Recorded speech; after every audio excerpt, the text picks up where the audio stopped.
సాంబశివరావు గారు. Thank you sir. ఈరోజు జరిగే చర్చకి సంబంధించి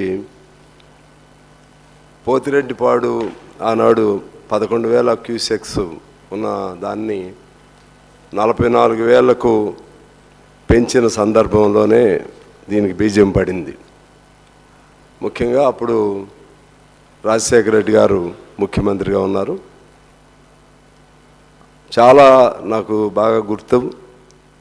ప్రధానంగా మన తెలంగాణ ప్రాంతంలో ఉన్నటువంటి వాళ్ళు రైతులు, రైతు సంఘాలు చాలా ఆందోళన కూడా చేశారు.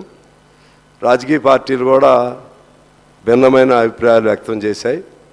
అల్టిమేట్గా రాజశేఖర రెడ్డి గారు అందరిని కన్విన్స్ చేసి 44,000 క్యూసెక్స్ తీసుకెళ్లే విధంగా ఒప్పందం చేసినట్లుగా నాకు గుర్తు. అదే సందర్భంలో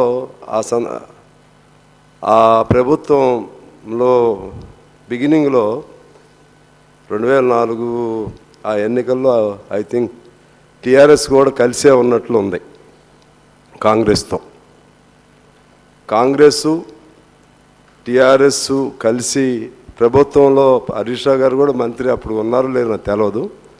పోతిరెడ్డిపాడుకు సంబంధించి మాత్రం అప్పుడు కాంగ్రెస్ టీఆర్ఎస్ అందరు కలిసే ఉన్నారు.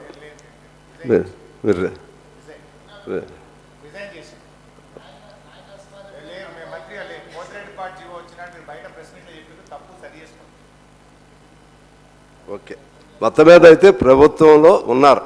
అంటే మంత్రివర్గంగా రిజైన్ చేశారేమో, అంటే దానిలో ఉన్నారుగా, ఎమ్మెల్యేస్గా ఉన్నారా, అవి కూడా రాజీనామా చేశారు. అదే నాకు అది గుర్తు. అందువలన అంటే ఇంతకుముందు అప్పుడు మీరే ఉన్నారు కదా, మీరే చేశారు కదా అని అంటుంటాను. అందుకని నేను కొద్దిగా గుర్తు చేస్తున్నాను. క్యాబినెట్ లేకపోయినా మొత్తం మీద మీ